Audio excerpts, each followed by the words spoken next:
اعوذ باللہ من الشیطان الرجیم بسم اللہ الرحمن الرحیم۔ شروع اللہ کے نام سے جو بڑا نہایت مہربان اور رحم فرمانے والا ہے۔ السلام علیکم ویورز، میں اپنے چینل پہ آپ کو ایک بار پھر سے خوش آمدید کہتا ہوں۔ حضرت آدم علیہ السلام سے متعلق احادیث نبی صلی اللہ علیہ وسلم۔ قرآن مجید میں مذکور آیات جن میں حضرت آدم علیہ السلام کا ذکر ہوا ہے، ان آیات کا ترجمہ یہاں پیش کیا گیا۔ ان آیات کی تفسیر میری تفسیر ابن کثیر میں بیان کی جا چکی ہے۔ اب ہم یہاں اپنے اس مضمون سے متعلق کچھ احادیث نبی صلی اللہ علیہ وسلم پیش کریں گے جو ان واقعات پر دلالت ہیں۔ اللہ عز و جل ان کی توفیق عطا کرنے والا ہے۔ اللہ عز و جل نے فرشتوں کو مخاطب کرتے ہوئے یوں فرمایا ہے، میں اس زمین پر اپنا نائب بنانے والا ہوں۔ اللہ عز و جل نے اپنے اس فرمان میں بتایا ہے کہ میں آدم علیہ السلام اور ان کی اولاد تخلیق کر رہا ہوں، اور وہ ایک دوسرے کے نائب بنیں گے، یعنی ایک دوسرے کی جگہ لیں گے۔ اللہ عز و جل نے اس فرمان کی وضاحت قرآن مجید میں ایک اور مقام پر یوں مذکور ہے، اور وہی اللہ ہے جس نے تمہیں زمین پر نائب بنایا۔ اللہ عز و جل نے فرمایا، اور تمہیں خلیفہ مقرر کیا زمین پر۔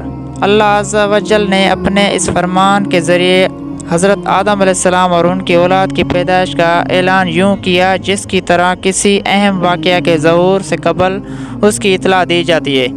فرشتوں نے اللہ عز و جل سے اس فرمان کی حکمت جاننے کی غرض سے دریافت کیا، کیا اس انسان کو اپنا نائب مقرر کیا ہے جو زمین پر فساد پھیلائے گا اور خون بہائے گا؟ فرشتوں کا اللہ عز و جل سے یہ کہنا کسی حسد یا بغض کی وجہ سے نہیں تھا، بلکہ ان کے پیش نظر انسان کی تخلیق کی حقیقت جاننا تھا کہ اللہ عز و جل اس فعل میں کیا حکمت پوشیدہ ہے۔ حضرت قتادہ رضی اللہ عنہ فرماتے ہیں کہ فرشتوں نے یہ عرض اس لیے کی تھی کہ انہیں معلوم تھا کہ انسان ایسا کرنے والا ہے، کیونکہ اس سے قبل جنات نے زمین میں فساد اور خونہ ریزی کا ایک طوفان برپا کیا تھا۔ حضرت عبداللہ بن عمر رضی اللہ عنہ فرماتے ہیں کہ حضرت آدم علیہ السلام کی زمین پر آمد سے 2000 سال قبل سے ہی جنات زمین پر آباد تھے۔ جب جنات نے زمین میں فساد اور خونہ ریزی شروع کی تو اللہ عز و جل نے فرشتوں کے ایک گروہ کو بھیج کر انہیں سمندری جزیروں کی جانب دھکیل دیا۔ حضرت عبداللہ بن عباس رضی اللہ عنہ کے فرمان سے بھی حضرت عبداللہ بن عمر رضی اللہ عنہ کے اس فرمان کی تصدیق ہوتی ہے۔ حسن بصری کا قول ہے، فرشتوں کے دل میں یہ بات لوح محفوظ پر تحریر انسان کی فطرت سے آگاہی کے بعد پیدا ہوئی۔ ابن ابی حاتم کی روایت کے مطابق یہ بات دیگر فرشتوں کو ہاروت و ماروت نے بتائی تھی، اور ان دونوں فرشتوں کو اس بات کا علم اپنے اوپر والے فرشتے سجل سے ہوا تھا۔ یہ بھی منقول ہے کہ انسانی فطرت کا اندازہ فرشتوں کو اس بات سے بھی ہوا کہ انسان کی تخلیق مٹی سے ہوئی ہے، اور جو خصوصیات مٹی کی ہیں وہی انسان کی بھی ہوں گی۔ فرشتوں نے بارگاہ خداوندی میں عرض کیا، ہم تجھے سراہتے ہوئے تیری ہی تسبیح کرتے ہیں اور تیری پاکی بیان کرتے ہیں، یعنی اے اللہ ہم تیری ہی عبادت کرتے ہیں، اور ہم میں کوئی بھی ایسا نہیں ہے جو تیری نافرمانی کرے۔ اگر انسان کی تخلیق کا مقصد یہ ہے کہ وہ تیری عبادت کریں تو ہم میں سے کوئی بھی کسی لمحہ خواہ دن ہو یا رات غافل نہیں ہوگا۔ اللہ عز و جل نے فرشتوں کو مخاطب کرتے ہوئے فرمایا، جس کا علم مجھے ہے تم اس سے نہیں جانتے، یعنی میں انسان کی تخلیق کا مقصد جانتا ہوں اور تم اس مقصد سے بے خبر ہو۔ ان قریب ان میں انبیاء، رسول، صدیقین، شہداء اور صالحین پیدا ہوں گے۔ پھر اللہ عز و جل نے فرشتوں کو حضرت آدم علیہ السلام کے علم کے بارے میں آگاہ کیا۔ ارشاد باری تعالیٰ ہوتا ہے، اور علم سکھایا آدم علیہ السلام کو تمام اشیاء کا۔ حضرت عبداللہ بن عباس رضی اللہ عنہ فرماتے ہیں کہ حضرت آدم علیہ السلام کو جن اشیاء کا حکم سکھایا گیا یہ وہی ہے جن سے آج ہر شخص آگاہ ہے۔ یعنی انسان، جانور، زمین، میدان، سمندر، پہاڑ، اونٹ، گدھا اور دیگر اشیاء کے نام وغیرہ۔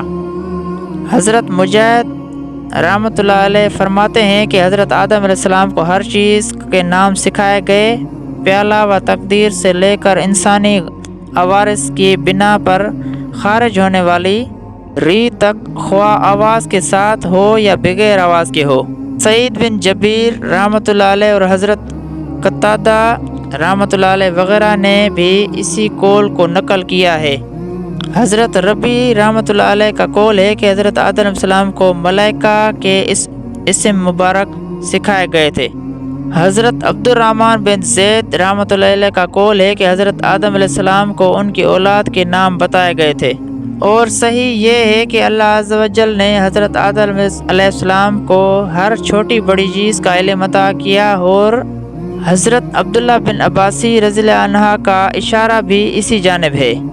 اور یاد کرو کہ جب ہم نے فرشتوں سے فرمایا آدم علیہ السلام کو سجدہ کرو تو سب نے سجدہ کیا، ما سوائے ابلیس کے کہ وہ قوم جن سے تھا تو اپنے رب کے حکم سے نکل گیا، جو اس سے اور اس کی اولاد کو میرے دوست سوا دوست بناتے ہوا، اور وہ تمہارے دشمن ہیں۔ ظالموں کے لیے کیا ہی برا بدلہ ہے۔ یعنی اپنے ذاتی بغض و عناد کی وجہ سے اور اپنی بڑائی کی وجہ سے ابلیس اللہ عز و جل کے حکم سے پھر گیا، اور یہ سب اس کی گندی فطرت کی بدولت سے ہوا، کیونکہ وہ آگ سے پیدا کیا گیا تھا۔ آگ کی فطرت سرکش ہے، اور یہی فطرت ابلیس لعین کی بھی تھی۔